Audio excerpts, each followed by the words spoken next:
الدين أشهد أن لا إله إلا الله وحده لا شريك له ولي الصالحين وأشهد أن سيدنا محمدا عبده ورسوله صادق الوعد الأمين اللهم صل وسلم وبارك على هذا النبي الكريم سيدنا وشافعنا ومولانا محمد وعلى آله وأصحابه أجمعين ومن تبعهم بإحسان إلى يوم الدين أما بعد رب اشرح لي صدري ويسر لي أمري واحلل عقدة من لساني يفقهوا قولي اللهم انفعنا بما علمتنا وعلمنا ما ينفعنا وزدنا علما اللهم ارزقنا فهم النبيين وحفظ المرسلين وعمل الملائكة المقربين سبحانك لا علم لنا إلا ما علمتنا إنك أنت العليم الحكيم صدق الله العظيم.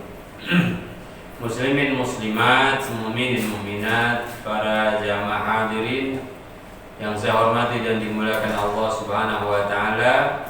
Pertama-tama kita sama-sama memanjatkan puja-puji serta syukur kehadirat Allah atas limpahan nikmat karunia yang Allah berikan kepada kita. Alhamdulillah, Allah masih berikan kita nikmat panjang umur, sehat afiat. Allah jadikan hidup kita saat ini berada di waktu, di masa yang begitu hebat, begitu berarti, yaitu di bulan Ramadan. Mudah-mudahan kita bisa memanfaatkan karunia Allah berupa bulan Ramadan ini untuk ibadah kepada Allah Subhanahu wa taala. Bayangkanlah andaikan ini adalah Ramadan kita terakhir. Bayangkanlah andaikan ini adalah Ramadan terakhir yang Allah berikan kepada kita. Tentu saja kita akan memanfaatkan dengan semaksimal mungkin. Ini adalah sedekah Allah. Ini adalah pemberian Allah Subhanahu wa taala. Sayang kalau kita lewatkan begitu saja.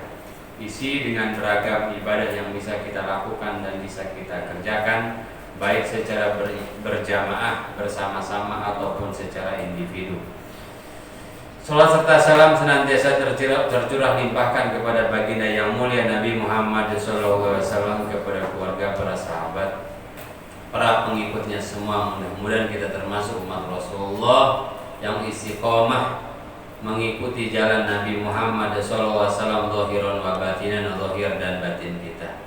Dan mudah-mudahan kita bisa menjalankan agama ini berlandaskan kecintaan kita kepada Allah, kecintaan kita kepada Nabi Muhammad SAW.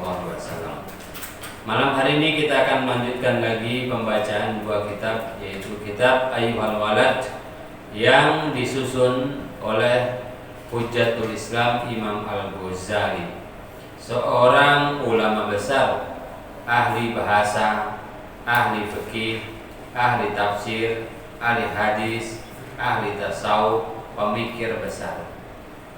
Mudah-mudahan kita bisa berguru dengan baik kepada Imam Al-Ghazali.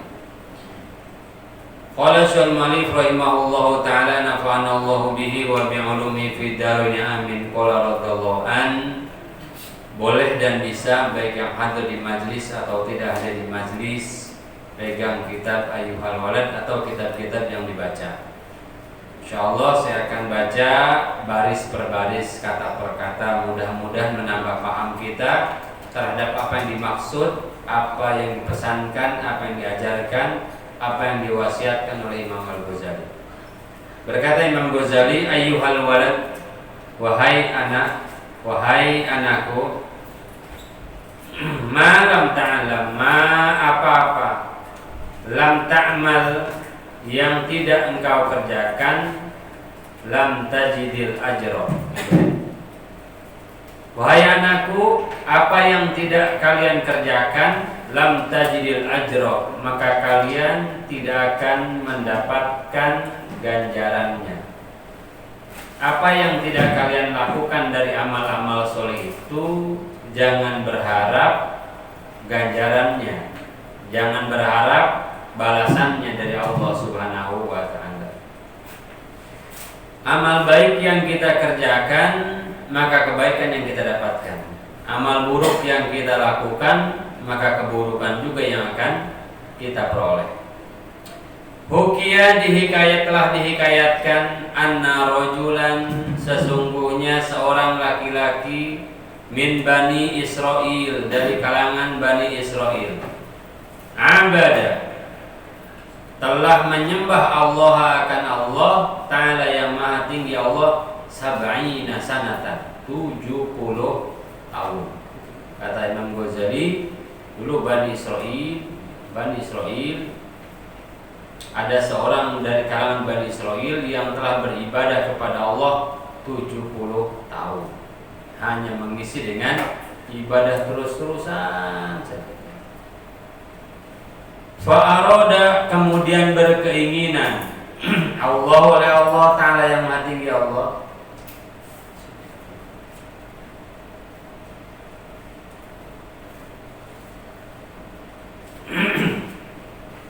ayyajluwahu, untuk menunjukkan alal malaikati, kepada para malaikat. Allah Subhanahu wa Ta'ala kadang ingin menunjukkan kelebihan hambanya kepada malaikat. Dalam Al-Quran Allah menunjukkan kelebihan Nabi Adam kepada para malaikat Allah Subhanahu wa Ta'ala. Mau ditunjukkan kepada malaikat, ini hambaku utama, ini hambaku mulia nih. Fa'arsala, maka mengutus Allah ilaihi, kepada rajul, malakan, satu malaikat. Kalau malak satu, malaikatun jamak. Yukhbiru, untuk mengabarkan kepada abdul. Malaikat ini dikasih pesan sama Allah. Malaikat kasih tahu kepada hamba ini, annahu, sesungguhnya abdul, ma'atil kal ibadah, beserta ibadah yang 70 tahun itu, la yaliku bihi dukhulal jannati, tidak menyebabkan si abdun ini, rajul ini, yaliku, mendapatkan, tidak menjadikan dia layak gitu ya, bihi, dengan ibadah, dukhulal jannati, akan masuk surga. Kata Allah kasih tahu kepada orang tersebut yang sudah menyembah 70 tahun tuh, bahwa amal-amal ibadahnya tidak menyebabkan dia masuk surga. Enggak menyebabkan dia masuk surga dengan amal-amal tuh. Puasanya, zikirnya, sujudnya, semuanya enggak menyebabkan dia masuk surga.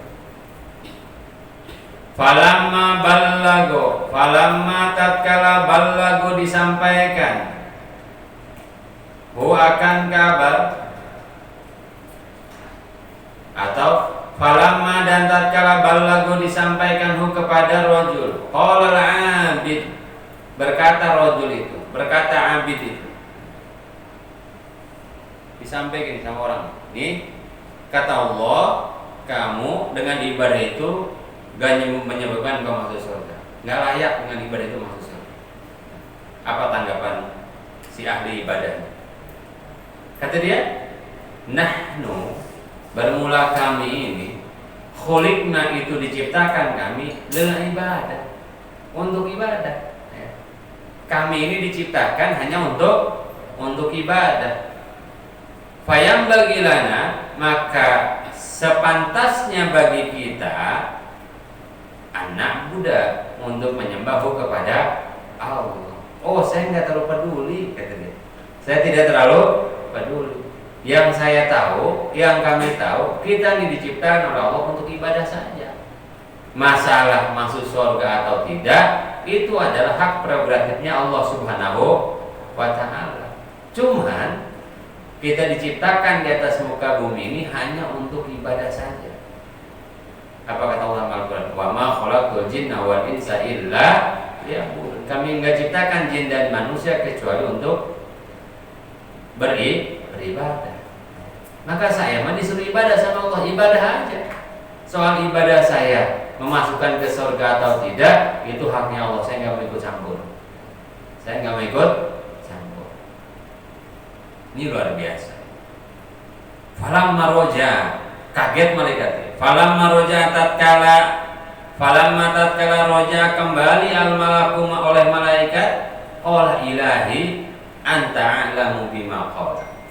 Ilahi ya Allah, anta bermula engkau, a'lamu itu lebih tahu, bima terhadap apa-apa qala yang diucapkan abdi. Ya Allah, kata malaikat, enggak perlu saya ngomong lagi deh. Engkau pasti tahu apa yang diucapkan hamba tersebut. Faqala Allah, faqala maka berfirman Allah oleh Allah Ta'ala yang maha Allah, idan, jadi huwa bermula rajul lam yu'anid, tidak berpaling an ibadatina, dari ibadah kepada kami. Pada bukan berarti menunjukkan Allah banyak, tetapi untuk memuliakan. Tuh kata Allah, dikasih kabar begitu nggak menyebabkan dia nggak berpaling. Coba kalau kita ini kan beragama masih beragama transaksional. Kita masih beragama transaksional. Melakukan ini dapat apa? Ayo sedekah. Nanti kaya rajin sedekah. Enggak kaya berhenti sedekahnya. Ayo ngaji. Ya. Nanti baik, nanti bagus kehidupan, nanti dilapangkan. Enggak lapang-lapang kehidupannya, berhenti ngajinya. Ya.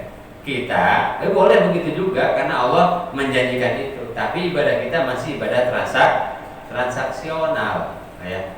Kita ini kebanyakan dagang, kebanyakan jual beli. Ya. Jadi melakukan sesuatu pengen instan dapat apa? Cuma ngaji di sana lama-lama jikir-jikir kagak kaya tuh. Ya. Kita masih transaksional agama kita. Ya. Orang ini rupanya enggak. Walaupun dikasih tahu kayak gitu, tetap enggak berpaling. Kata dia, pokoknya saya mah disuruh Allah sholat aja. Saya mah disuruh oleh Allah Subhanahu Wa Taala puasa Ramadan, puasa aja. Enteng nggak tuh orang cara berpikir seperti itu? Enteng, ya? Sederhana gitu. Kenapa sholat disuruh Allah? Kenapa puasa disuruh Allah? Kenapa nggak minum khamr dilarang Allah? Kenapa nggak berzina nggak boleh sama Allah? Udah sesederhana itu. Dan agama aslinya seperti itu. Aslinya seperti itu. Jadi kenapa puasa? Puasa itu proses detok alami, ya kan? Orang puasa ada yang meninggal, kagak jadi deh puasanya. Loh katanya sehat tuh mati. Kenapa puasa? Puasa itu diet, ya. Supaya berat badan. Ada teh, ada kopi, air putih, ya. Jadinya mah tetap setengah jam. Kenapa puasa? Maafin lagi.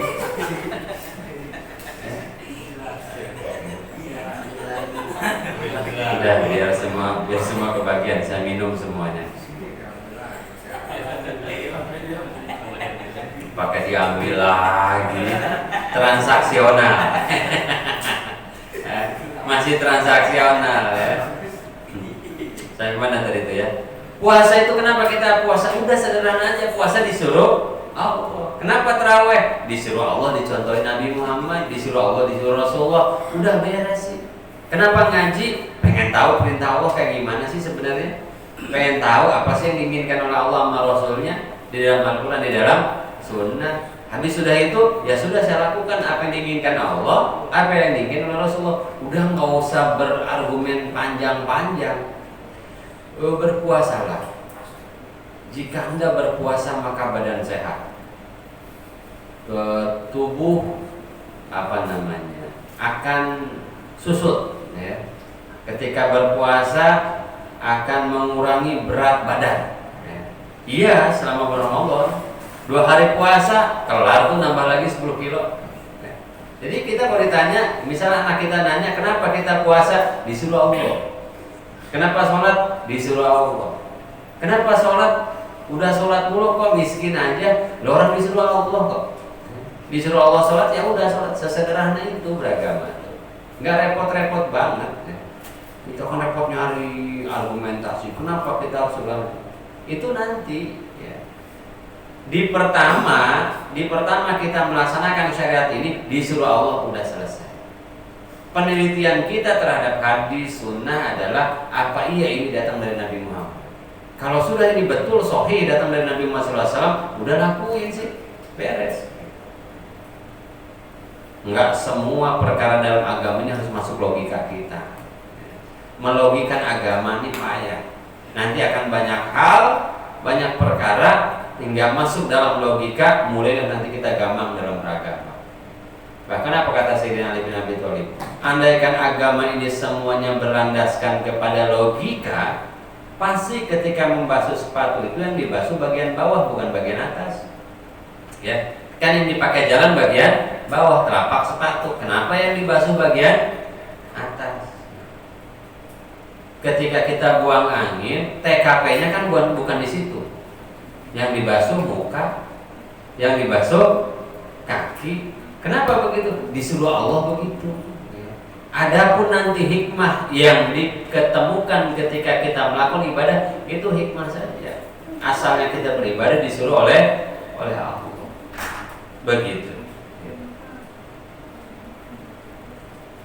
Walam yu'rid an ibadatina fanahnu ma'al karam. Fanahnu maka bermula kami adalah zat ma'al karami yang pemurah. Bagaimana lagi kami kata Allah Subhanahu, bagaimana lagi aku kata Allah Subhanahu, zat yang pemurah ini, hambaku yang begitu saja, yang pasti semua orang berharap surga. Ketika dikasih kabar seperti itu, lah saya mah pokoknya ibadah karena Allah nggak berpaling dari ibadahnya. Maka apalagi kepanahnu maka bermula kami ma'al karam, zat yang pemurah, la nu'ridu anhu kata Allah. Kami tidak akan berpaling dari dia.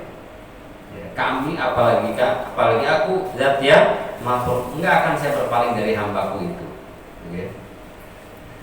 Ishadu saksikanlah oleh kalian wahai malaikat. Ishadu saksikan oleh kalian ya malaikati wahai malaikat-malaikatku. Ini qad ghafartu lahu.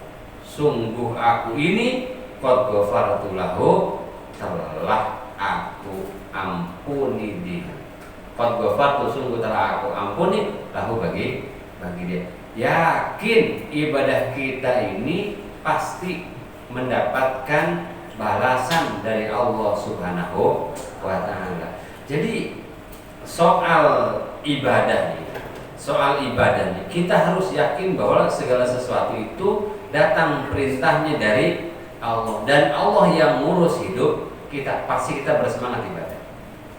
Kenapa ada orang yang malas beribadah, gak semangat beribadah? Karena soal imannya belum kuat, belum kokoh keyakinan bahwa segala amal itu akan menghasilkan kebaikan dari Allah Subhanahu wa ta'ala.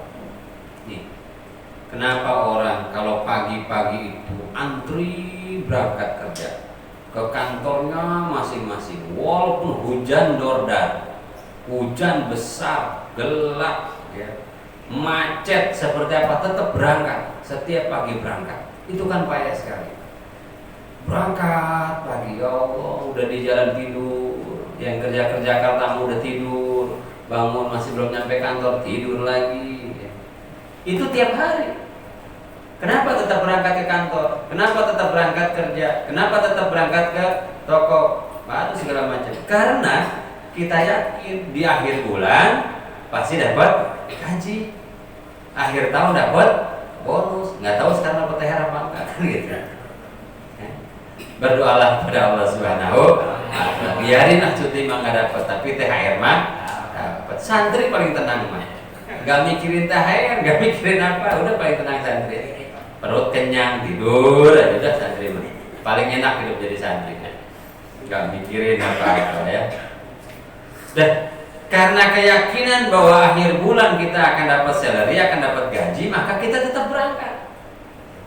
Maka ini juga ditanamkan kepada kita, yakin bahwa ibadah kita itu pasti akan diganjar oleh Allah Subhanahu wa ta'ala, pasti akan mendapatkan sesuatu yang baik dari Allah Subhanahu wa ta'ala. Maka kita akan terus beribadah. DP-nya, kalaupun orang beribadah dapat kebaikan dunia, itu baru down payment dari Allah Subhanahu wa ta'ala. Itu baru sedikit aja yang Allah bagi di dunia. Puncaknya nanti di surga Allah.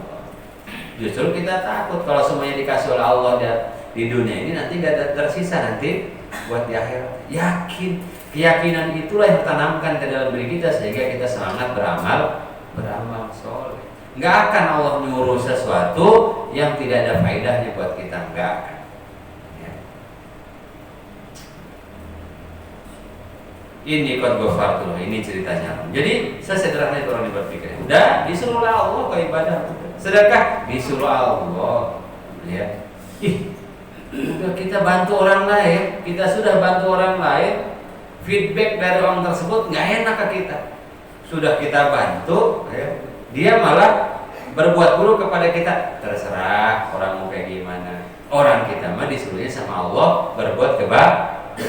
Orang nggak berbuat kebaikan kepada kita, nggak usah terlalu dipikirin. Nggak usah terlalu dipikirin. Kenapa? Karena kita mah disuruh berbuat baik pada Allah Subhanahu Wa Taala. Nah, apa sering saya bilang? Jangan suka gampang ketularan dosa. Jangan suka gampang ketularan keburukan. Orang lain berbuat buruk kepada kita, kita jangan ikutan berbuat buruk kepada orang lain. Berarti kita sudah tertular keburukan orang lain sayang. Kemarin ya, saya sama si Fulan jalan, sepanjang jalan ngomongin ente aja, ngegibahin ente. Tenang, liatin aja, saya bisa ngegibahin dia lebih hebat daripada ngegibahin saya. Lo ngapain?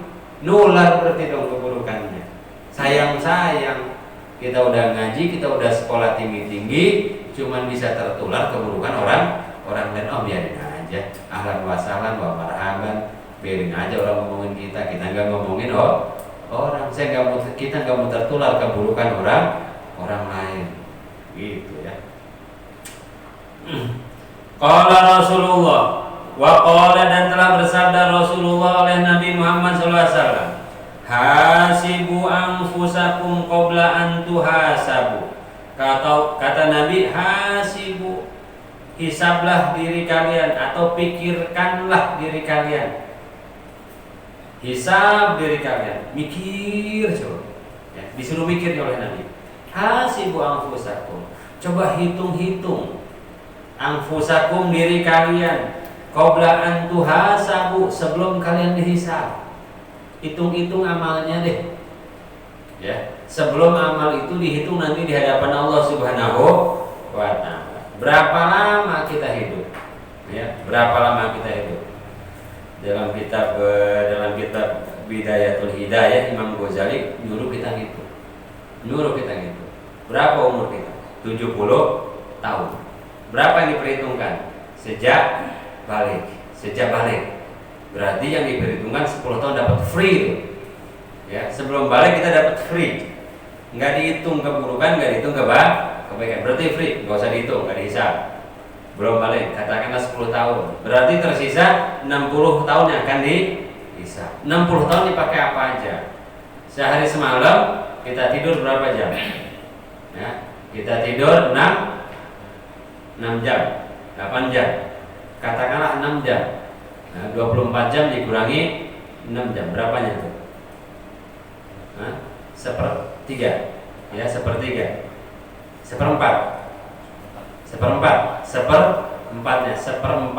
dari 60 tahun kita tidur. Berapa seperempatnya dari 60? 15.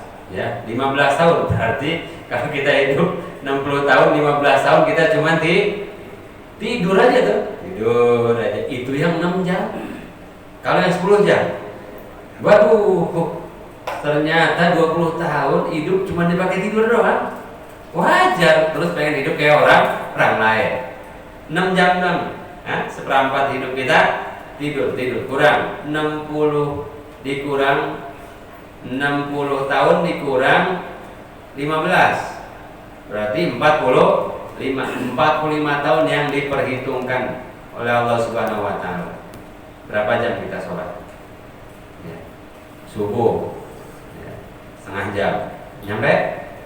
Udah batuk, sholat setengah jam kan gitu. Udah. Johor, asar, maghrib, isya pakai sholat.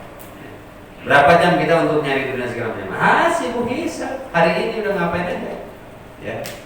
Berarti itu 45 tahun kita akan diperhitungkan di hadapan Allah Subhanahu wa Ta'ala. Karena kalau orang tidur mah gak dihisab. Orang tidur gak dihisab. Ya. Mau ngapain aja ente? Lagi puasa ente tidur, tiba-tiba lagi tidur makan 2 piring, tidur lagi. Gak batal. Gitu ya.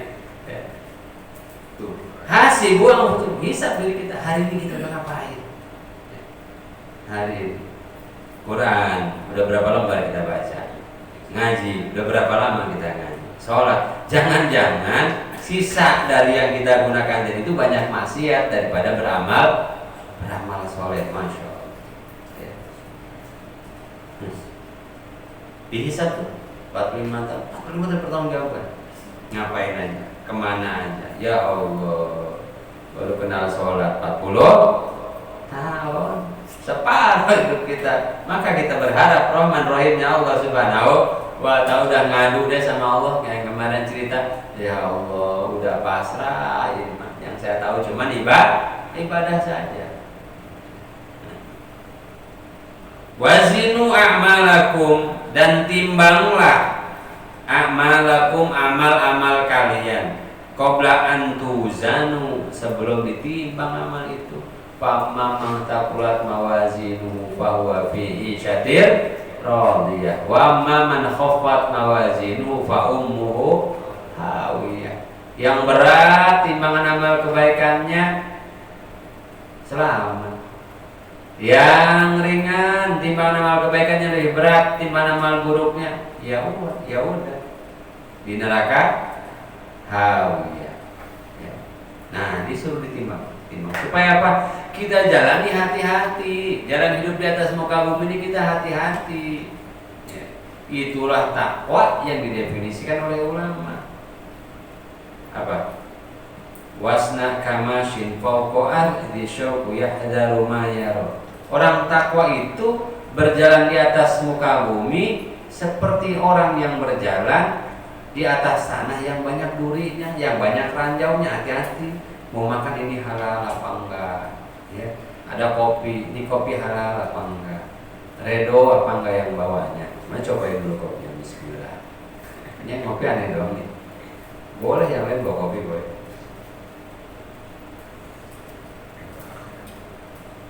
Kayaknya halal sih di mana rasanya. Tuh dibawa lagi tuh satu tuh. Gua sendiri doang gitu, luar biasa. Takut dihisabnya. Ya, ditimbang-timbang. Apa katanya? Khalidzunuba saghiruha wa kabiruha zakat tuqa wasnaka mashin faqal disyauqa yahdaru ma yara, gitu ya. Mengosongkan diri dari dosa besar dan dosa kecil itulah takwa. Berusaha mengosongkan diri dosa besar atau dosa kecil. Ini kadang-kadang yang nggak penting dosa, yang tahu Rahman Rahimnya Allah, santri kadang-kadang lah dosa kecil ini, ntar minta ikhlas, punya usaha ini, usahanya baik, pohon rambutannya, pohon mangganya habisin aja, ntar mau pulang kita baru minta ikhlas. Iya kalau ikhlas, kalau kagak ini kan dosa besar, dosa kecil. Kosongkan diri kita, itulah takwa.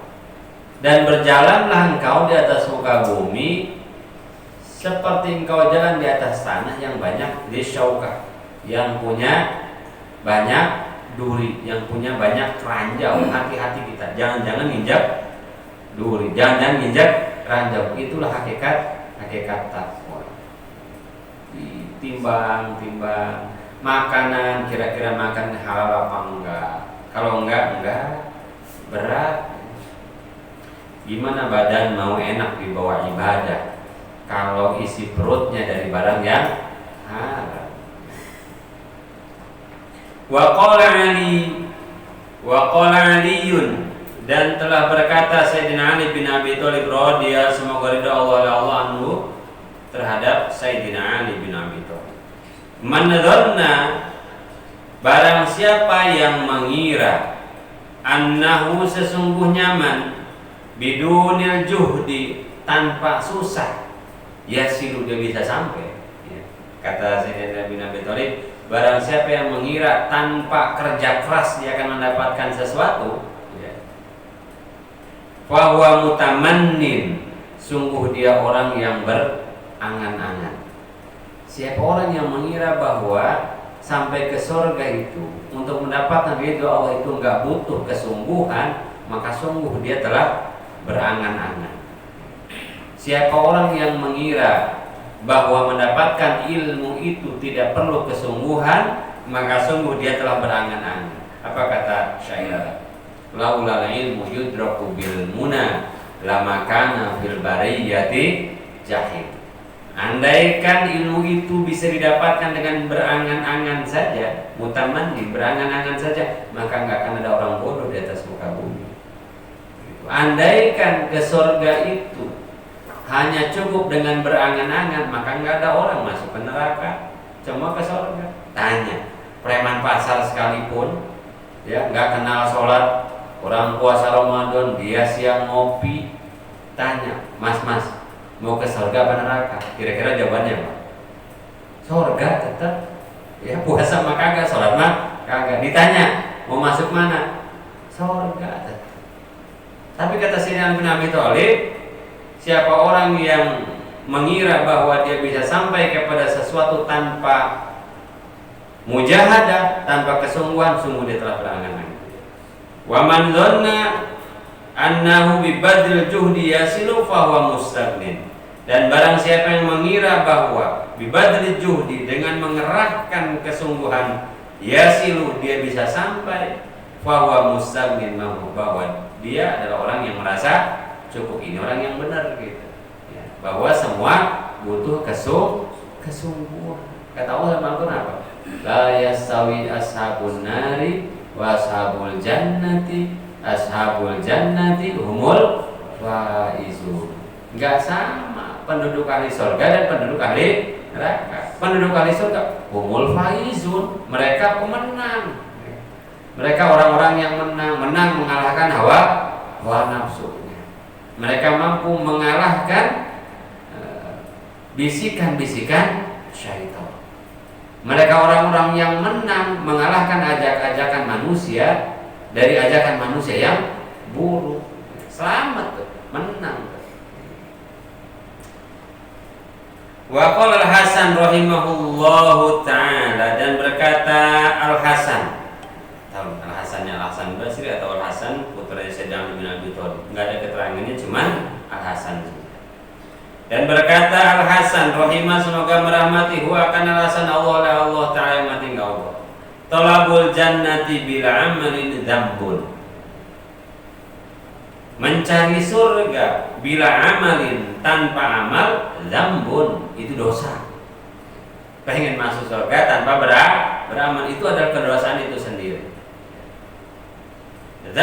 Dzambun minad dzunub, satu dosa dari macam-macam jenis dosa. Berharap masuk surga tapi enggak mau beramal soleh, itu adalah kedosaan itu sendiri.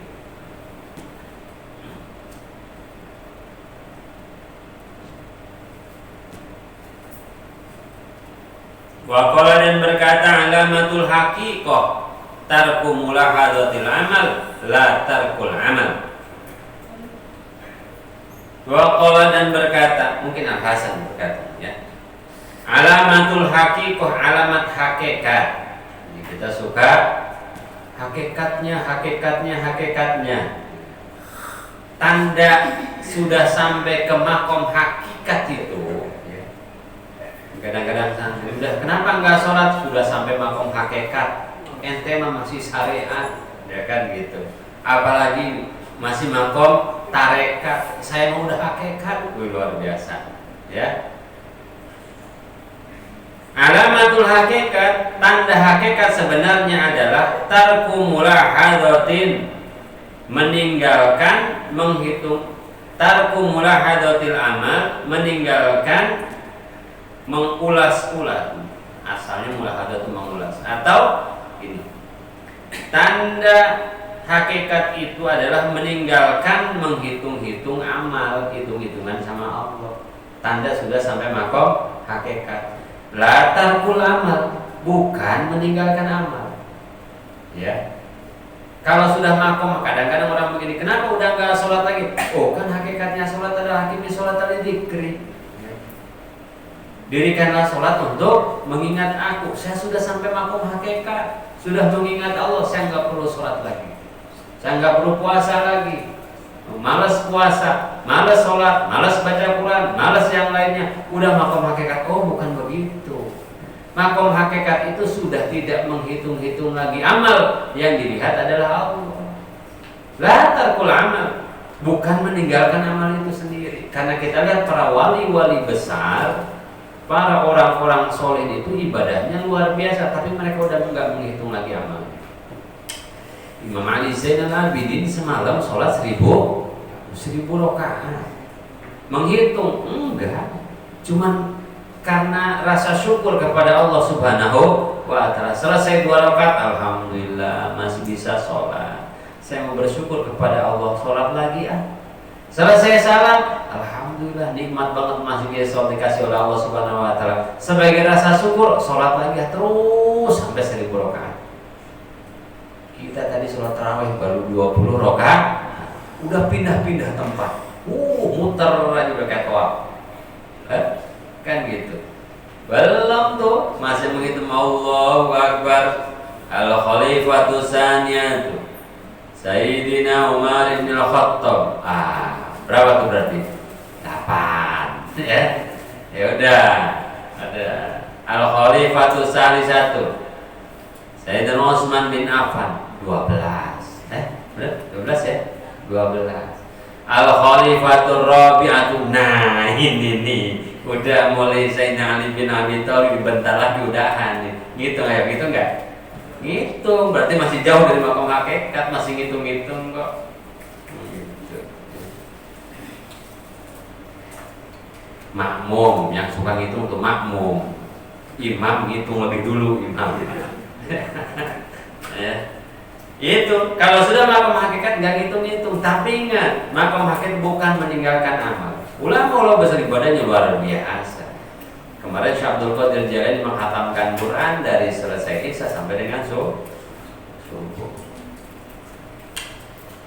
Shahibur Ratib Imam Al-Haddad itu ya, dalam manaqibnya dikatakan kalau pulang ngaji di waktu duha, pulang ngaji waktu duha, pulang belajar waktu duha, maka saya akan cari masjid di Tarim untuk sholat 100 rakaat. Padahal baru pulang ngajinya jauh, dalam keadaan Shahibur Ratib ini tidak bisa melihat, tunanetra. Pulang itu duhanya doang, duha sampai zuhur berarti sholat 100 rakaat. Ya.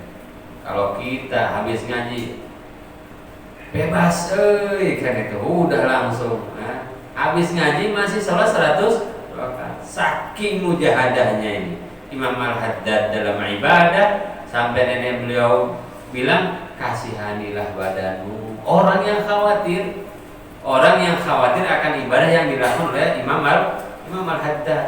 Lah kita dibangunin suruh sholat masih susah. Ini makanya luar biasa. Para wali-wali besar itu, para ulama-ulama besar itu ibadahnya luar biasa.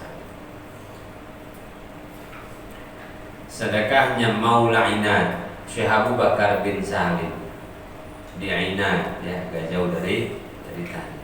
Sehari itu sedekahnya 1000 potong roti sehari untuk para fakir, untuk orang-orang miskin, untuk orang-orang duafa. Dapurnya tuh besar, dapurnya tuh gede. Kadang beliau masak sendiri 1000 roti setiap hari sedekah. Kita kadang-kadang udah jadi ustaz, udah menjadi pembenaran untuk tidak sedekah lagi. Kok nggak sedekah? Itu kotak amal lewat-lewat aja. Kan saya mau jadi ustaz. Ya. Ini makin hebat ibadahnya, luar biasa.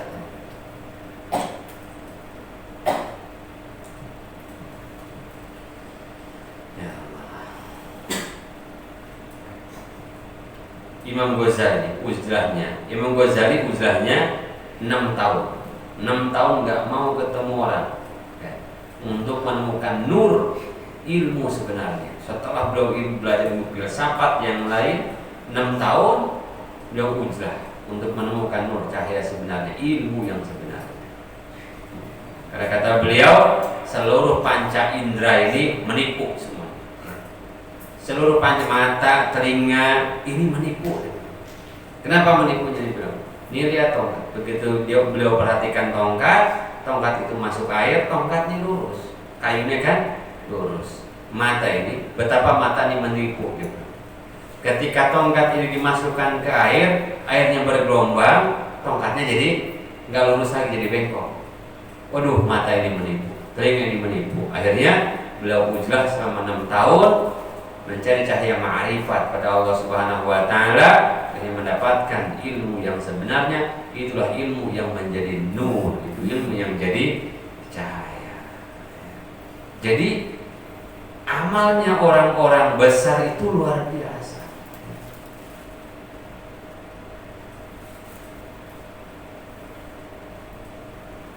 Jangan atas dasar bilang hakikat kita meninggalkan amal. Apalagi makom kita, makom syariat ya.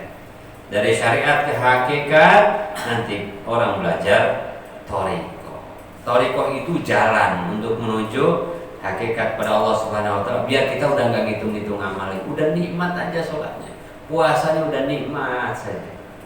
Jadi kalau melihat orang ibadah luar biasa, orang yang ibadah luar biasa itu dia sudah menikmati ibadahnya. Kalau kita kan ada kebutuhan baru ibadah luar biasa. Imma kebutuhan tercapai atau enggak, futur ibadahnya selesai. Wa qala Rasulullah, wa qala, dan telah bersabda Rasulullah Nabi Muhammad SAW, al-kayyisu mandana nafsahu. Orang cerdas itu adalah al-kayyisu, bermula orang cerdas, man itu orang, dana yang mampu menahan man nafsahu akan hawa nafsunya. Orang yang cerdas adalah orang yang mampu dana menahan atau mengendalikan hawa nafsu. Wa amila, dan beramal man lima untuk apa-apa ba'dal maut, setelah lima untuk apa-apa ba'dal maut, setelah kematian. Itu orang cerdas. Apa orang cerdas? Orang cerdas itu orang yang tahu kebutuhan. Orang cerdas itu adalah orang yang tahu kebutuhan. Orang yang pintar itu tahu kebutuhan berapa, udah cari segitu aja. Kalau orang bodoh biasa untuk nyambung kabel dari situ ke sini aja, dia beli kabel panjang banyak, paling yang disambung adalah sedikit. Orang cerdas gak usah banyak-banyak kabelnya, cukup 3 meter, 4 meter sudah cukup. Cukup Pak, cukup. Kayak kita mengerjakan sesuatu yang bukan keahlian kita, pasti banyak barang yang dibuang. Mau nambelnya mah tembok cuma segini, beli semennya 3 karung, ya. Beli pasirnya 2 truk, nambahnya sedikit, banyak yang kebuang. Tapi kalau orang yang pintar gak usah, beli aja kiloan, ya. Semennya kiloan, dengan kiloan cukup segitu, cukup udah beres, efektif. Itu orang cerdas. Orang yang cerdas itu adalah orang yang tahu kebutuhan, apa yang diperlukan orang cerdas.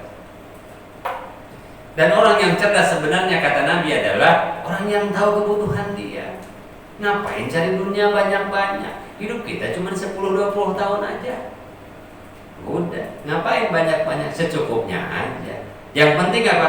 Yang menjadi kebutuhan kita adalah nih, setelah hidup di dunia ini kita akan mati. Itu. Kita mau piknik sebentar aja. Kita mau piknik 3 hari.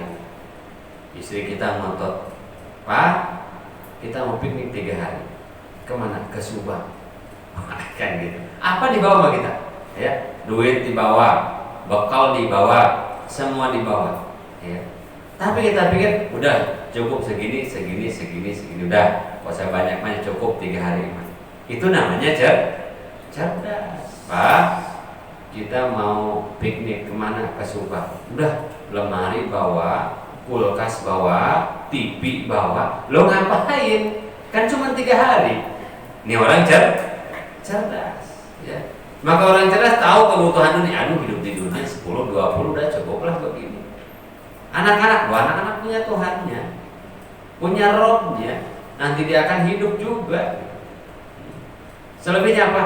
Oh, kita kan kekalnya nanti di akhirat. Berarti yang perlu kita banyakin adalah bekal akhirat. Dunia mah sudah tahu begini takaran dan ukurannya kita. Ya. Yang belum tahu adalah gimana kehidupan nanti dia. Bawa bekalnya yang pas. Apa bekal yang pas? Ya amal soleh dong. Kan mata uang yang berlaku, nilai apa, alat tukar yang berlaku nanti di akhirat adalah amal soleh. Berarti amal yang banyakin. Orang kita nggak bisa balik lagi ke dunia. Kan nggak bisa balik lagi. Kecuali bisa balik lagi. Ada misalkan Allah kasih udah boleh deh mati coba-coba, kalau nggak betah balik lagi ke atas muka bumi, kan enggak? Ya berarti kita harus sebanyak-banyaknya. Kecuali sih ada yang balik, kakek kita tiba-tiba balik lagi ke atas muka bumi, kenapa? Kagak betah di kuburan, balik lagi aja ke dunia, masih mending itu kan? Masalahnya kan kayak gitu. Masalah tidak seperti itu. Maka orang cerdas kata Nabi, hamilah lima ba'damu, sibuknya adalah mengerjakan sesuatu untuk kehidupan setelah kematian. Untungnya kita kalau punya guru-guru, punya orang tua, punya teman-teman yang menunjukkan kepada kita apa yang perlu. Apa yang perlu. Orang tua yang ngajarin kepada kita yang benar. Ulama besar Syekh Syahid Ramadan Al-Buti bilang sama anaknya, wahai anakku, kata Syekh Ramadan Al-Buti, wahai anakku, kalau aku tahu kemuliaan itu bisa didapatkan dengan menjadi tukang sampah, aku suruh engkau jadi tukang sampah. Tapi sayangnya aku tahu kemuliaan itu akan didapatkan oleh orang-orang yang berilmu, maka aku arahkan engkau menjadi orang yang berilmu. Beruntung kita kalau punya guru, punya orang tua yang mengarahkan kepada kita kebutuhan yang sebenarnya, bukan yang fata morgana.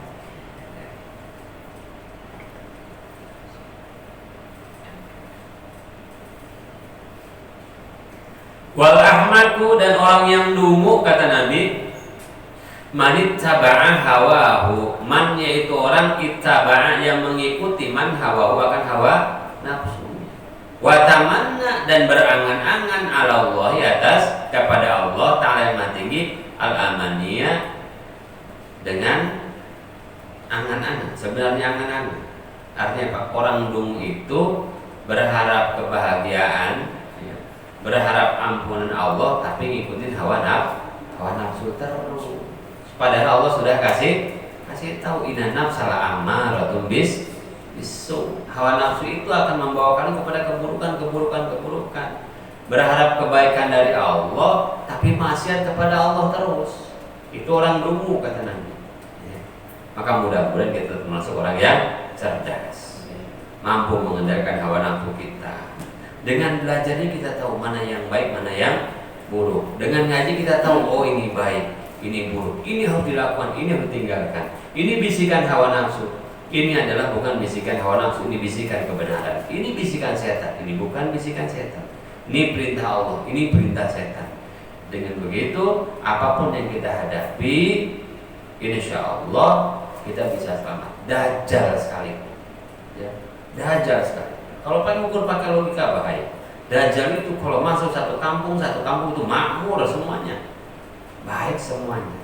Tetapi orang yang berilmu akan tahu ini Dajjal. Kenapa? Dikasih tahu oleh Nabi Muhammad SAW ciri-cirinya. Yang kedua, Dajjal mengatakan bahwa harus menyembah dia. Oh, ini pasti fitnah, ya. Karena ilmu mengajar kepada kita satu-satunya yang wajib disembah adalah Allah Subhanahu wa Ta'ala. Kalau ada orang sesakti apapun, hebat sehebat apapun, kaya sekaya apapun, nyuruh menyembah dia, berarti ini adalah fitnah syaitan, fitnah Dajjal. Ayyuhal walad, kata Ibu Basin, wahai anakku, kam min layalin, sudah berapa malam, ahyaita yang menghidupkan engkau akan layar, bitikroril ilmi, dengan mengulang-ulang ilmu. Imam Ghazali nanya, wahai muridku, wahai anakku, sudah berapa malam yang kau habiskan untuk mengulang-ulang ilmu? Wa mutola'atil kutub, dan mutola'ah, mengulang-ulang, mencari, menggali kitab-kitab itu. Wa haramta dan kau batasi ala nafsika atas dirimu an-naum makan tidur. La a'lamu ma kanal ba'isu fi. La a'lamu aku tidak tahu, kata Imam Ghazali. Ma kanal ba'isu, apa yang menjadi motivasi fihi di dalam itu. Maksudnya, wahai anakku, engkau sudah habiskan hari-hari belajar ilmu. Engkau sudah habiskan mutolaah kitab yang banyak itu. Engkau haramkan dirimu dari tidur karena engkau pengen belajar. Orang lama dulu kopi atau apapun sifatnya dihidangkan sampai kok untuk menahan ngantuk biar bisa mutolaah kitab, ya. Biar bisa mutolaah kitab sampai diganjel-ganjel matanya biar bisa baca kitab, biar bisa ngapal semua. Ulama dulu luar biasa belajar macam-macam. Caranya macam-macam. Kadang-kadang kita iri dengan semangatnya, dengan semangat ngajinya orang-orang terdahulu. Sudah tua bawa tongkat, sudah punya santri masih ngaji ke Cilongok, masih ngaji kemana luar biasa. Sampai ada salah satu kerabat keluarga kita itu ngaji sampai dilarang sama anaknya. Sampai usia 70 tahun masih pengen ngaji. Tadinya pengen ngaji ke Cilongok, anaknya takut, udah berapa kali jatuh dari motor. Pengen ngaji. Kalau bawa motor nggak pakai rem, wing kenceng. Polisi aja minggir, ngeri kan gitu kan. Ngaji sampai 70 tahun lebih, sampai kata anaknya, dicari deh tempat ngaji yang gak nyebrang jalan gede. Saking semangat ngaji, luar biasa. Orang-orang dulu semangat ngajinya luar biasa, semangat belajarnya luar biasa. Bahkan diceritakan oleh guru kami yaitu Kiai Musyaffa bin Umar bahwa guru kami Kiai Haji Isra Abdul Rahman itu masih pengen menghatamkan Quran, pengen menghafal Quran sampai akhir. Padahal sudah sepuh, sudah tua. Semangat ngaji kita ini yang luar biasa. Pun sudah seperti itu kata Imam Ghazali, aku nggak tahu motivasi kalian demikian hebat belajar itu untuk apa motivasinya, gitu ya. Dikatakan Imam Ghazali itu begitu pulang tuh buat catatan sampai dirampok Imam Ghazali itu. Catatan kitabnya banyak, ya. Istifadah itu banyak sekali. Jadi sekarang pulang bawa apa? Nggak bawa apa-apa. Kitab kemana? Kitab ditinggalin, yang udah dicoret ditinggalin. Benar-benar bahlul santri. Nggak bawa apa-apa. Udah hafal? Enggak. Tahu ketahuan kitabnya bolong-bolong. Gitu aja kan. Nggak bawa apa-apa pulang nyantri, ya Allah. Kalau kebutuhannya udah luar biasa santri sekarang. Ada santri sekarang ya pesan 2 minggu sekali. Besok makan pakai nugget ya, bawain. Luar biasa. Santri dulu luar biasa semangat belajarnya, masya Allah. Itu pun kata Imam Ghazali, aku nggak tahu apa motivasi kalian belajar.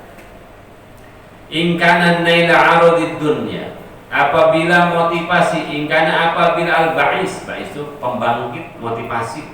Apabila motivasi kalian naila aradid dunya, untuk mendapatkan perkara dunia, wajadba hutamiha, dan mendapatkan kekayaan dunia, wa tahsila manasibiha, dan untuk mendapatkan pangkat dunia, wal mubahata, dan berbangga-bangga, al akron, atas teman-teman sejawat, wal amsal, dan orang yang sepadan denganmu. Ini diingatin Imam Ghazali, apa motivasi belajar? Kalau motivasi belajar adalah untuk kaya, ya, berbangga-bangga dengan teman, sudah punya dalil, nih aneh dong, udah al-hafid, kan gitu ya, sudah menghafal Quran, untuk berbangga-bangga dengan kawan-kawan, atau apalagi sampai untuk membantah ulama dan yang lainnya, untuk berdebat dan semacamnya, untuk menunjukkan bahwa kita adalah ahli, bahwa kita adalah orang pintar. Gampang kan jadi orang pintar, minum, tolak, amin, jadi orang pintar. Ya.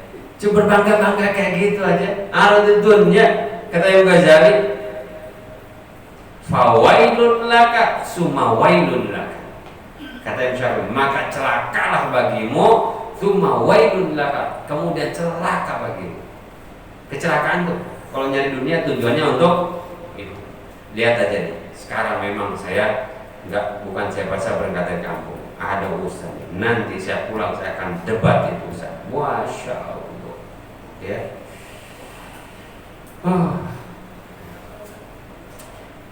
Maka celaka orang yang tujuan belajarnya itu celaka, kata Imam Ghazali. Celaka dunia akhirat. Ya. Ayo dong ngapalin Qurannya, nanti kan masuk TV itu. Ya, begitu doang, cetek amat ngaji tujuannya itu ya. Ngaji itu kadang-kadang mohon maaf ya, kadang-kadang orang tua kita mungkin ada yang punya sudah anak-anak kiai, anak-anak ustadz, itu juga salah tujuannya. Belajarlah yang hebat. Nanti yang nerusin pesantren bapak siapa? Takut wibawa, takut sesuatu yang udah dia dapatkan itu nggak ada yang nerusin. Ini juga nggak, menurut saya nggak benar. Biarin anak kita belajar ngaji, menghafalkan Quran untuk kenal Rabbnya, untuk kenal Allah, untuk kenal Rasulullah, untuk jadi orang yang benar. Nanti siapa yang nerusin ini? Wah, ya Allah, salah tujuannya itu.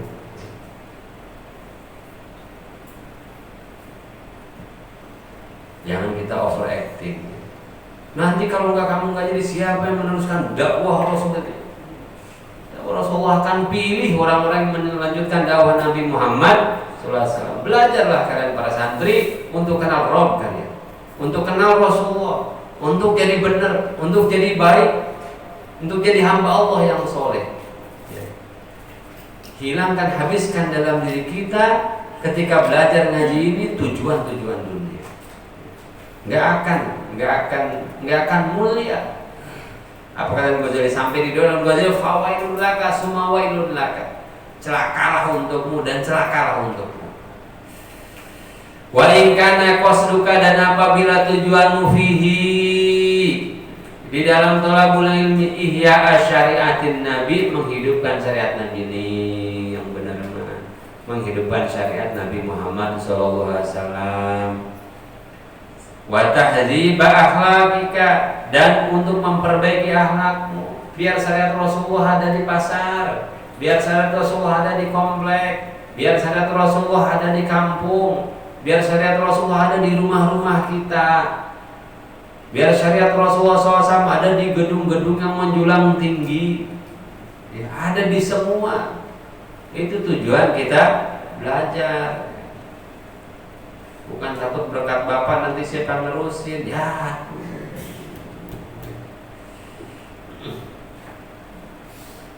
Wa tahdziba akhlaqika, dan memperbaiki akhlakmu, wa kasrun nafsi, dan untuk mematahkan hawa nafsu yang ada dalam diri kita, ammarata bisu, yang senantiasa memerintahkan kita, yang senantiasa memerintahkan bisu dan perkara yang buruk. Itu tujuan ngaji, melanjutkan syariat Rasulullah, ya, memperbaiki akhlak kita, mematahkan hawa nafsu sehingga kita bisa mentarbiyah hawa nafsu yang ada dalam diri kita. Bukan cari kaya, banyaknya ngaji pada cari kaya, banyaknya wirid biar kaya. Begitu wirid sudah bolak-balik tasbih habis 16. Imah dia beneran kaya berhenti wiridnya, atau enggak kaya-kaya juga berhenti ngajinya. Kan begitu ya.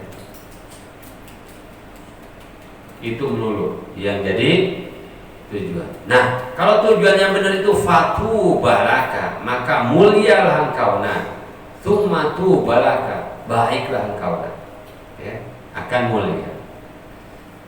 Maka yang ngaji benerin itikadnya, benerin itikad kita, jangan mislak nih, ya.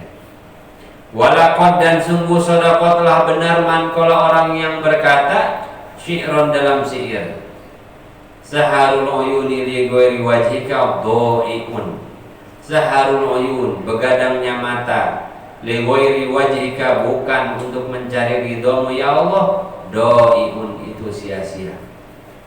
Wa bukauhunna, dan menangisnya mereka mata-mata, wa bukauhunna dan menangisnya mata-mata itu li ghairi faqdika bukan karena takut kehilanganmu, batilun itu batil.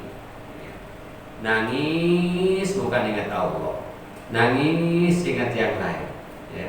Nangis bukan takut kehilangan Allah, maka itu batil, ya. Sia-sia maksudnya, ya.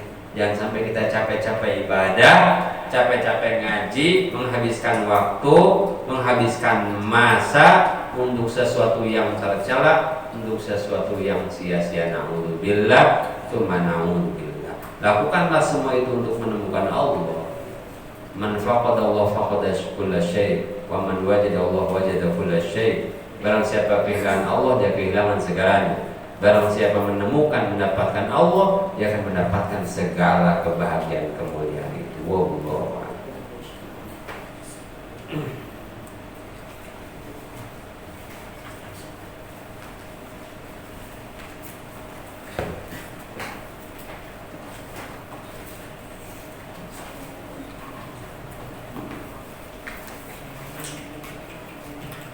Bismillahirrahmanirrahim. Qala syaikhul mu'allif rahimahullahu ta'ala nafa'ana Allahu bihi wa bi 'ulumi fid dharain amin. Qala radhiyallahu an. Berkata pengarang kitab Sayyid Ahmad Al-Hashimi rahimahullahu ta'ala alaihi. Atuhibbu ayyalina qalbuka, ya. Hadis yang ke-15. Atuhibbu apakah engkau menyukai ayyalina menjadi lembut qalbuka oleh hatimu. Penyakit kita kebanyakan keras hati. Kalau keras hati sombong, kalau keras hati takabur, enggak punyanya iri, enggak punyanya hasud, punyanya sombong. Itu hati yang keras. Sabda Rasulullah, apakah engkau menyukai ayyalina untuk menjadi lembut qalbuka oleh hatimu, wa tudrika dan engkau mendapatkan hajataka akan hajat-hajatmu. Rasul nawarin mereka, mau hatinya jadi lembut, kemudian hajatnya dikabul, mendapatkan kebutuhan kita banyak. Mau nggak kata Nabi tawarin? Dua ini. Hati jadi lembut, hajat kita kabul semuanya. Apa dia Nabi? Irhamil yatima, sayangilah anak-anak ya yatim. Siapa anak yatim itu? Anak yang ditinggal oleh bapaknya ketika dia belum balik, itu yatim. Kalau sudah balik, sudah bukan yatim lagi. Orang sampai 40 tahun, saya juga yatim Ustaz. Yatim apa? Yatim piano. Udah gede atuh, yatim anak kecil. Kalau sudah lewat balik, imma du'afa, fakir atau miskin. Karena beda nanti. Kenapa harus definisikan yatim ini? Karena kalau anak belum balik, biarin bapaknya kaya yang meninggal warisannya banyak, dia tetap yatim. Kenapa? Dia belum memiliki hak. Dia belum punya hak kepemilikan harta. Masih hartanya berada di walinya. Apakah itu ibunya, pamannya atau siapapun. Itu namanya yatim. Mencintai, menyayangi anak yatim. Masya Allah. Apa kata Nabi? Ana waqafil yatama hakada. Saya dan yang menanggung hidup anak yatim adalah dekat sekali. Pengen dekat dengan Rasulullah, santuni, bukan disantuni. Irham ini bukan santuni. Sayangi anak yatim. Sayangi itu artinya dikasih makan, dididik, ya, kemudian ya dilindungi. Itu namanya irham, ya. Bukan hanya sekedar kasih makan. Sayangi anak-anak yatim itu, wa masah roksahu, dan basuhlah kepalanya. Ya, makanya suka ngelus-ngelus anak yatim, ya, diuwel-uwel kepalanya. Tanggal 10 bulan apa tuh? Bulan Muharram, ya. Selebihnya udah lupa lagi sama yatim kayak gitu, ya. Yang benar itu kafir. Kafir itu nanggung, ya, nanggung. Bukan berarti nggak baik, cuma kurang bagus. Karena anak yatim hidupnya bukan tanggal 10 bulan Muharram doang, atau bukan hanya bulan Ramadan saja. Lewat Ramadan lupa. Maka yang bagus adalah nanggung. Artinya apa? Ada satu pesan dari Nabi Muhammad SAW, ya, bahwa harus sampai kasih sayang kita kepada si anak yatim, ya. Makanya disuruh pegang kepalanya, ya. Katanya pahalanya nanti sedekahnya sejumlah rambut anak yatim. Iya, tapi kasihan anak yatim yang botak, kagak ada yang nyantunin gitu, ya. Ya, gitu. Jadi makna dari Nabi Muhammad SAW adalah sentuh hatinya anak yatim ini. Anak yatim itu bukan hanya fakir harta, tapi juga fakir perhatian, fakir kasih sayang, fakir didikan, fakir bimbingan, kan begitu. Wa at'imhu min ta'amika, wa at'imhu, dan beri makan. Nih, satu, sayangi yatim. Yang kedua, sentuh kepalanya, ya. Wa at'imhu, dan kasih makan si yatim ini. Cuman kata Nabi, min ta'amika, dari jenis makanan yang kau makan, ya. Dari jenis makanan yang kau makan. Apa yang kau makan, kasih makan kepada mereka. Gitu. Yalin qalbuka, maka akan menjadi lembut hatimu. Wa tudrik hajataka, dan engkau akan mendapatkan hajataka, akan hajatmu. Ini kunci kehidupan dari Nabi Muhammad SAW. Kenapa hati kita jadi lembut ketika menyantuni anak yatim, menyentuh kepalanya? Ya Allah, alhamdulillah saya punya anak, masih ada bapaknya saya, masih keurus anak-anak ini yatim, kepalanya udah korengan mulu kan gitu, ya. Alhamdulillah, syukur kan. Jadi syukur. Kalau orang syukur akhirnya jadi lembut hatinya. Kadang anak-anak kita juga perlu begitu, ya, supaya tumbuh syukurnya kepada Allah Subhanahu wa ta'ala. Yalin qalbuka wa tudrik hajataka. Apa kata Nabi dalam hadis yang lain? Innamatun soruna wa turzaquna bidu'afaikum. Kalian itu ditolong oleh Allah dan diberikan rezeki oleh Allah bidu'afaikum, karena sebab orang-orang dhaif yang ada di sekeliling kalian, yang malam mereka berdoa pada Allah Subhanahu wa ta'ala. Yang ketika kita santun mereka berterima kasih Allah, alhamdulillah, mudah-mudahan yang menyantuni saya dipanjangkan umurnya, kan begitu, ya. Wah, paling itu nenek-nenek yang di pinggir jalan kita kasih 5.000, doanya merembet panjang banget. Mudah-mudahan rezekinya banyak, panjang umur, anaknya soleh, rumahnya megah, sawahnya lebar, panjang banget, ya. Doa tuh, ya. Siapa tahu diaminin oleh malaikat. Coba kalau ngasih begini, makasih udah doain juga lupa, udah begini mah. Ya, makanya suka-suka doain, ya. Ngasih amplopnya udah dilirik, doanya belum. Amplop dipirit, zong, gitu. Doa belum, doa dulu, Bu. Ya Allah, mudah-mudahan rezekinya lancar. Adul.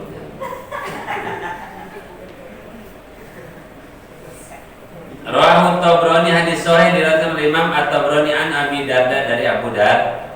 Kita ini masing-masing punya porsinya, ya. Yang punya harta beribadah dengan hartanya. Akibat orang lain punya harta bisa nyantuni, ya, dia punya sedikit waktu ibadahnya, makanya disantuninya doain. Ya Allah, mudah-mudahan ibadah yang sedikit karena sebab nyari harta, yang harta sudah dicari oleh mereka diberikan kepada kami, ya Allah, mudah-mudahan dia berkah selamat dunia akhirat masuk surga. Begitu. Ittaqillah, yang nomor 16. Ittaqillah, ittaqi, takwalah engkau Allah, kepada Allah, haitsuma, di mana saja engkau unta berada engkau. Wa atsbi', dan ikutilah olehmu as-sayyi'ata, akan keburukan yang telah engkau lakukan, al-hasanata, dengan kebaikan. tamhu maka akan menghapuskan sayyi'ah akan hasanah. Tamhu akan menghapuskan sayyi'ah akan hasanah. Kata Nabi sallallahu alaihi wasallam, takwa pada Allah dalam setiap keadaan. Hidup turun naik, kadang senang kadang susah, kadang lapang kadang sempit, kadang ada wabah kadang tidak ada wabah. Yang nggak boleh hilang adalah ketakutan kita kepada Allah Subhanahu wa ta'ala. Hidup ini sering saya bilang teman-teman semua, anak-anakku semua, santri semua, hidup ini nggak ngeplet ya. Hidup ini nggak lurus. Kalau senang terus, kalau susah terus, enggak. Hidup ini kayak roller coaster, tahu ya, naik turun, dihempaskan, naik gitu. Yang nggak boleh hilang adalah ketakwaan kita kepada Allah Subhanahu wa ta'ala. Itu yang nggak boleh hilang. Jangan pernah berharap hidup ini ngeplet datar-datar aja, enggak ya. Kadang ada nangisnya itu, kadang ada ketawanya ya. Kadang kita bisa makan, kadang nggak bisa makan. Itulah hidup. Jangan pernah berharap hidup ya udah begini aja, enggak. Ada turunnya. Dan janji Allah, wala nabluwan, kita pasti diuji oleh Allah Subhanahu wa ta'ala dengan macam-macam ujian. Sekarang kita dipanggil, kita nggak punya ayah, saya nggak punya ayah, saya nggak punya bapak, saya nggak punya mertua, ya kan? Di ujiannya itu. Ada orang punya bapak, punya ibu, bapak punya ibu lengkap, tapi nggak punya anak. Anak saya banyak, anak aslinya 3, anak ibunya berapa? 12, 13, repot banget gitu. Ya, itu alhamdulillah orang tua nggak ada, tapi anak banyak. Ya. Ada anak-anakan, ada anak kucing, ikutan ngaji juga kucing. Jadi ujiannya macam-macam ya, akan datang kepada kita. Ya. Ada orang diuji oleh kenakalan anaknya, model Nabi Nuh. Ada orang diuji dengan kenakalan istrinya, model Nabi Lut. Ada orang diuji dengan kemiskinan semiskin-miskinnya. Ada orang yang diujiannya adalah kekayaan dan kepintaran. Siapa yang diuji dengan kekayaan dan kepintaran? Qarun, Fir'aun, itu kan diuji dengan kekayaan dan kepintaran. Fir'aun tuh gak pernah gagal. Dia bikin piramid, bikin apa bisa. Diuji dengan kesuksesannya. Akhirnya dia ngaku jadi Tuhan. Ana rabbukumul a'la. Itu ujiannya Fir'aun. Gak sanggup. Qarun juga begitu. Tadinya soleh Qarun, kemudian jadi kaya. Nggak sukses dia melewati ujian kaya. Kita juga begitu. Sekali ganteng aja, enggak maksiat, enggak apa, enggak macam-macam. Dikasih aja harta banyak, waduh kancolah kata orang Cilukang. Ya, wah segala macam. Ya, ujian. Maka ittaqillah haitsuma kunta. Udah hidup biasa-biasa aja. Yang harus luar biasa adalah ketakwaan kita. Dan ikutilah perbuatan buruk dengan perbuatan baik. Kalau habis maksiat, berbuat dosa, kagak sengaja buat dosa, buru-buru tobat. Ya. Buru-buru ikuti dengan perbuatan. Kadang-kadang ada tips. Ya. Kadang-kadang kita lagi malas sholat, kadang-kadang kita lagi malas ibadah, kadang-kadang ngaji malas, ngapal Quran malas. Buru-buru kita berbuat kebaikan apapun bentuknya, sedekah kah itu, atau berkumpullah ke guru. Kalau lagi malas ibadah, datang ke rumah guru, kiai, saya kenapa? Tolong ngarahin saya, lagi malas ibadah. Ya, silaturahmi, mau digaplok-gaplok, direla nih kan gitu ya. Kata saya, aduh kebetulan kata gurunya, gimana habis ngasah golok kasih sini. Harusan ya. Ya itu namanya wadbihisayyatul hasanah. Buru-buru ya. Harus sadar kita kalau kita sedang turun. Turun motivasi ibadah kita atau motivasi belajar kita. Kalau habis maksiat, berbuat salah, namanya kita manusia mahal khatawan nisyan. Buru-buru sadar, buru-buru bangkit, buru-buru kita tutup lubang-lubang maksiat itu dengan kebaikan-kebaikan. Dan yang kedua, prinsipnya setiap kebaikan itu akan menghapuskan keburukan. Ya. Dulu nggak kenal sholat, dulu nggak kenal ibadah yang lain, sekarang perbanyak ibadah, nanti terhapus. Wa khaliqin nas dan bergaulah dengan manusia bihulukin hasanin dengan akhlak yang baik, pesan Rasulullah ya, kepada teman, kepada yang lebih muda, kepada orang tua. Masya Allah, luar biasa tadi kisahnya Sayyidina Ali bin Abi Thalib. Allah berikan kejadian yang luar biasa karena sebab apa? Akhlak, adab. Kata orang Arab apa? Kullu syai'in idza kathura rakhusa illa adab. Segala sesuatu kalau banyak itu murah, illa adab, kecuali adab. Musim rambutan murah, musim duren murah walaupun gak doyan. Musim apa? Musim ikan murah. Ya, segala sesuatu itu kalau banyak murah. Kalau langka dia baru mahal. Nyari duren bukan di musim duren, itu mahal banget. Ya. Tiba-tiba istri kita ngidam pengen rambutan, bukan di musim rambutan. Biar kata ada 2 biji rambutan di atas pohonnya dikejar, mahal. Kenapa? Bukan musim. Tapi kalau ada biar banyak tetap mahal, nggak akan jadi murah. Ya, maka beradab nggak ada rugi.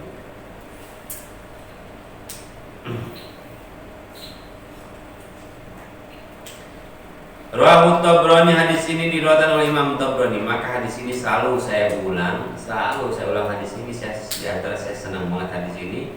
Saya selalu ulang di setiap khutbah. Ittaqillaha haitsu ma kunta wa asbi'is sayyi'atal hasanata tamhu wa khaliqin nas bi khuluqin hasanin. Buat semua pesannya ketakwaan jangan hilang di setiap keadaan kita. Buat yang pernah berdosa, iringi dengan perbuatan baik dengan taubat akan menghapuskan dosa yang telah lalu. Buat yang sudah baik, wa khaliqin nas. Tugas kita selanjutnya adalah berakhlak yang mulia. Sepintar apapun kita, enggak berakhlak enggak ada nilainya. Sekaya apapun kita, enggak berakhlak tidak akan mendapatkan pandangan manusia. Tetap hina dan murah. Setinggi apapun kuasa kita, jabatan kita, enggak berakhlak, maka orang akan tetap mencibir kita. Ittaqillaha wa la tahqiranna minal ma'rufi syai'an walau an tufrigha min dalwika fi ina'il mustasqi wa an talqa akhaka wa wajhuka ilaihi munbasitun wa iyyaka wa isbalal izar fa inna isbalal izar minal makhilah wa la yuhibbuha Allah wa in imru'un syatamaka wa ayyaraka bi amrin laisa fika fala tu'ayyirhu bi amrin huwa fi. Ini ajibnya hadis,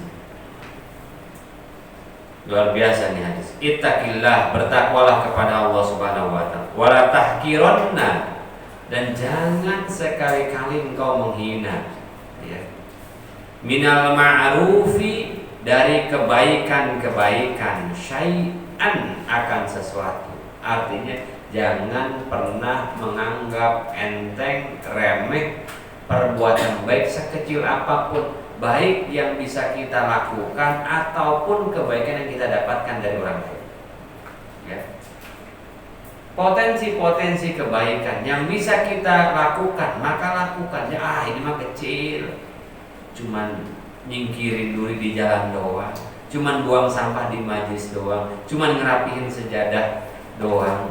La tahqironna, jangan pernah ya menganggap remeh, menganggap enteng segala jenis kebaikan. Ma'ruf itu segala jenis kebaikan. Baik itu yang bisa kita lakukan. Siapa tuh yang nyelamatin kita itu? Ikhlasnya di situ.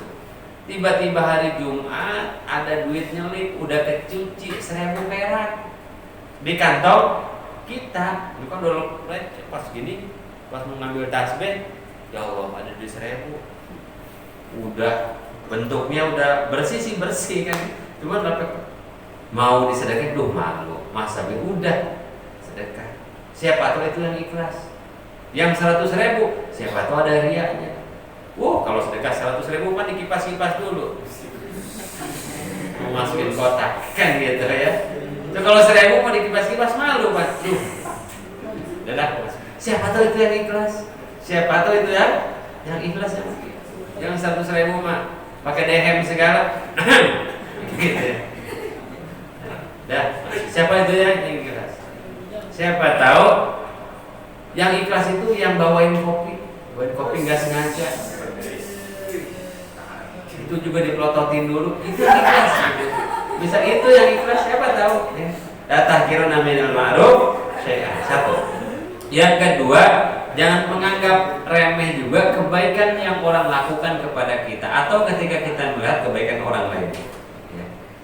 Misalkan orang ngasih kita, misalkan kebaikan, nih tong ya buat jajan, buat beli es 2.000 perak, 2.000. Ya Allah, jauh-jauh ke sini cuma ngasih 2.000 doang. Janganlah takhiran. Siapa tahu yang 2.000 itu berkah, ikhlas ya. Orang yang baik itu adalah orang yang tahu kebaikan orang lain. Orang baik itu adalah orang yang cukup tahu diri akan kebaikan orang lain ya. Menghargai kebaikan orang lain. Jangan pernah apapun orang berbuat baik kepada kita, ahlan, terima kasih. Kadang-kadang kalau santunannya uangnya 100.000, waduh, mau tidur juga keinget, kebayang tuh orang yang ngasih, tuh. Ya. Begitu orang ngasih 2.000, 5.000, orang itu kebayang mulu lagi. Gitu. Ya. La tahqiruna minal ma'rufi syai'an. Siapa tahu 2.000 itu orang yang belum dia simpan, dia pengen beramal kebaikan. Maka jangan ada prinsip santri tuh, Pak.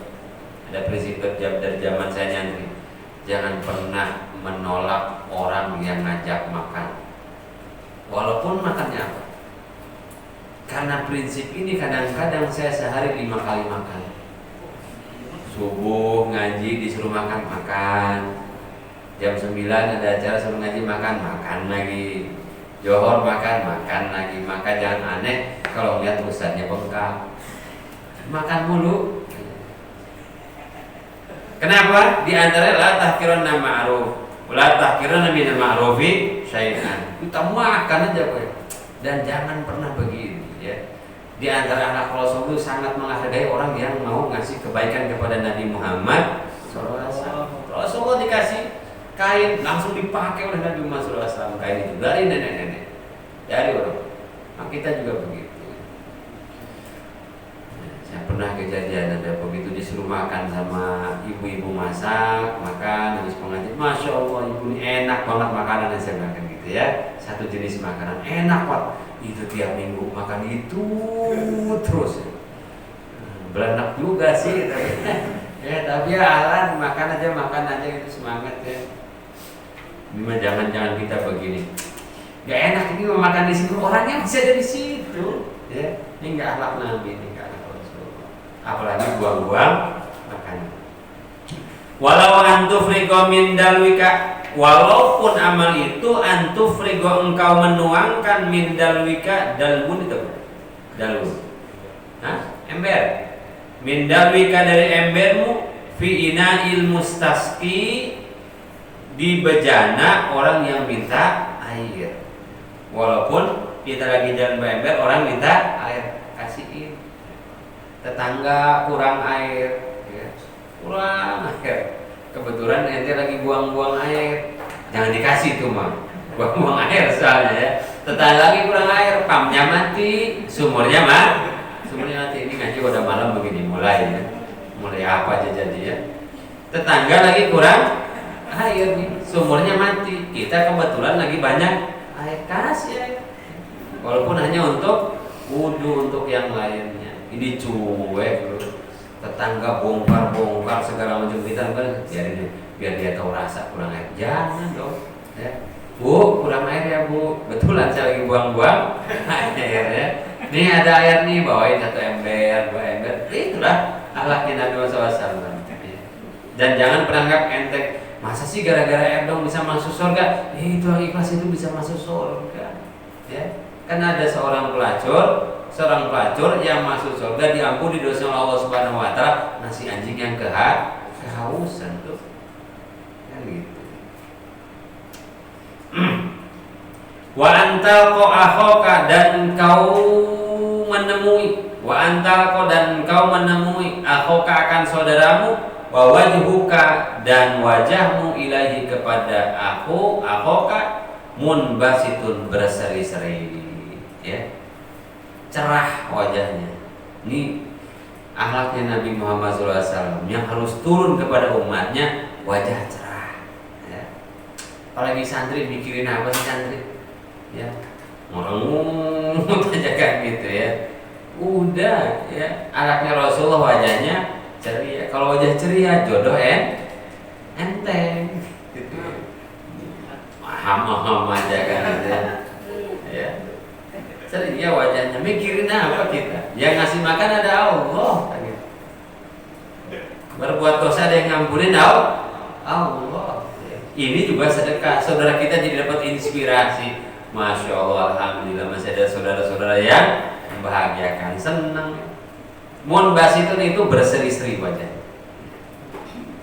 Orang yang mau jadi apapun, mau jadi santri wajah seri-seri orang senang, mau jadi pedagang wajah ente senyum orang senang, mau jadi pekerja wajah ente suka senyum orang senang, kan gitu.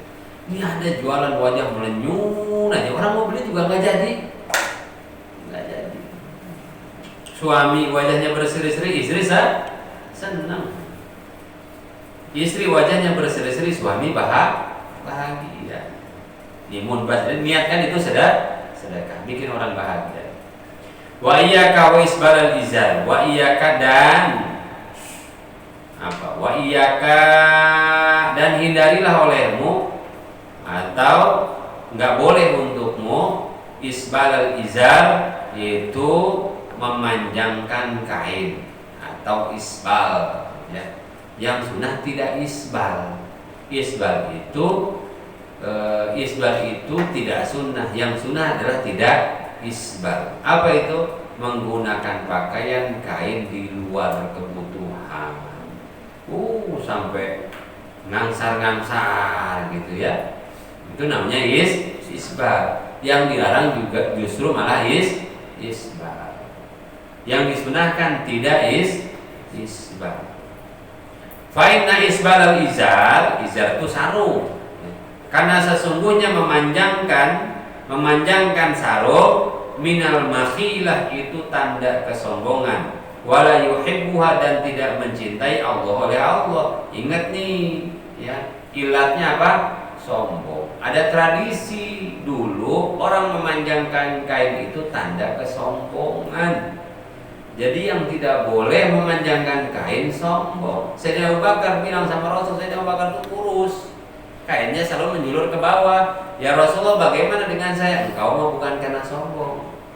Jadi bagaimana kita menyikapinya? Sewajarnya saja, ya, sampai mata kaki atau di atas mata kaki. Tapi yang nggak boleh adalah lebih daripada itu, yang nggak boleh adalah sombongnya. Naikin ke atas mata kaki, tapi sombong, ilatnya nggak hilang, tetap dosa karena kesombongan. Jadi yang dihindari, yang bilang oleh Rasulullah, adalah menggunakan pakaian dengan kesombongan. Kalau orang kedodoran, kan ada jenis orang kedodoran, udah pakai gesper nomor paling kecil, kedodoran lagi, ya. Itu memang nggak dosa. Lebih lagi para ahli fikih berpendapat jangan pakai pakaian celana di bawah mata kaki. Kenapa? Berpotensi kena najis. Jadi yang naikin kain sampai ke tiang bendera setengah tiang juga, kalau sombong mah tetap dosa karena kesombongannya. Nafilah. Nih, saya mah lebih sunnah daripada ente. Waduh, ya sombong lagi aja. Wa ini mru'un dan seseorang syatama mencaci seseorang akan engkau, wa ayyaroka dan meledek seseorang akan engkau biamrin terhadap satu perkara, laisa fika, yang itu bukan ada padamu. Artinya orang meledek kita, mencaci kita dengan satu kekurangan yang itu bukan kita. Ya. Yang orang suka meledek kita atau nuduh kita atau segala macam, padahal kita enggak gitu. Ya. Fala tu'ayyirhu, maka jangan membalas. Bi amrin, dengan sesuatu wafihi, yang dia ada di situ. Ya. Artinya apa? Kita malah mengejek orang dengan sesuatu yang benar ada pada dia itu. Misalkan orang meledek kita, mencaci kita karena satu perbuatan yang kita nggak kerjain, kita balas yang sebenarnya yang ini adalah ente segala macam gitu. Jangan dibalas, kata Nabi. Udah, biarin aja. Wada'hu, dan biarkan dia. Yakunu, maka akan ada wabalu, akibatnya alaihi, atas dia sendiri, wa ajruhu laka, dan pahalanya dia untukmu.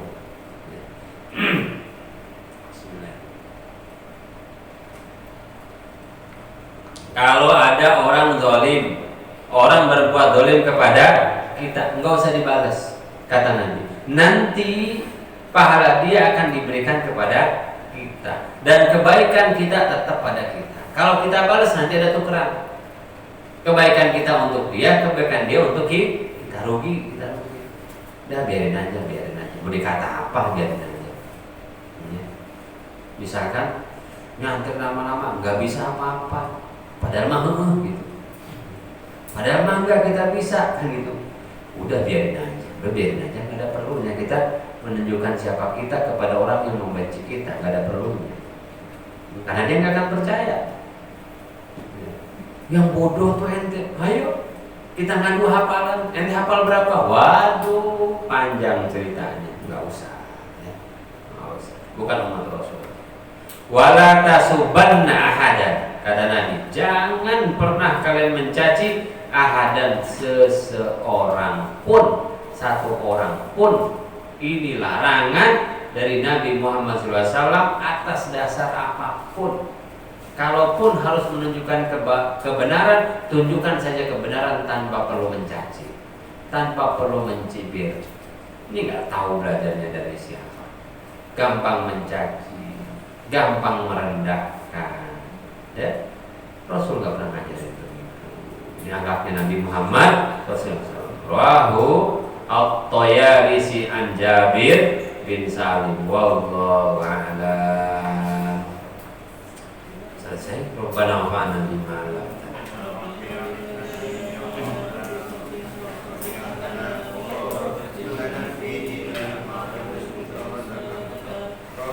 Rabbi wafiqna wafaqhum lima taradani qawlan wa fi'lan karama warzuqil kulla halalan daima wa qilla atsya ulama nura bil khair wa nufa kulla syar Rabbana wasilana kulla syuhud wa qirra bir ridha minka uyun waqdi anna rabbana kulla duyun qabla an ta'tiyana rusulul manun wa birisur anta qaman sadar wa salatullahi ta'ala mustafa man ilal haqqi ba'ana wal wafa li kitabin fihi lin nasi shifa wa 'ala al-alil kiram syurafa wa 'ala as-sawti musabihin qura Allahumma dina bil huda waj'alna mimman yusari'u fi ridha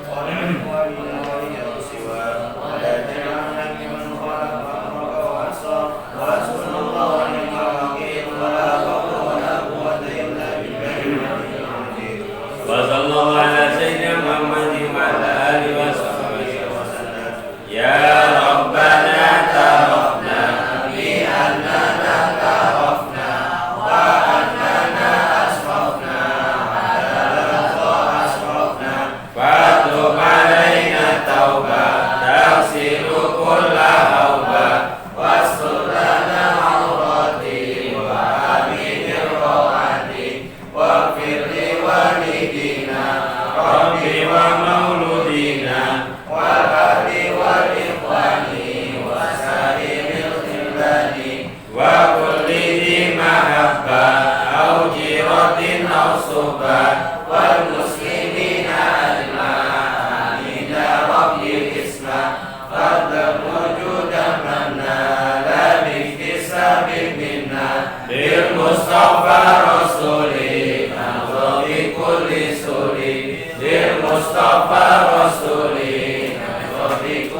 suli fil Mustafa Rasuli nadhari kulli suli Salam wa salam Rabbi alaihi adal habbi wa alihi wa sahbihi dadat tashfis subhi walhamdulillahi fil barri wal jalali subhana rabbika rabbil izzati amma yasifun wa salamun alal mursalin walhamdulillahi rabbil alamin kulli ladatin abada adada khalqi wa rida nafsi wa zinada arshi wa midada kalimati subhanallah asyhadu an la ilaha illa anta astaghfiruka wa atubu ilaik.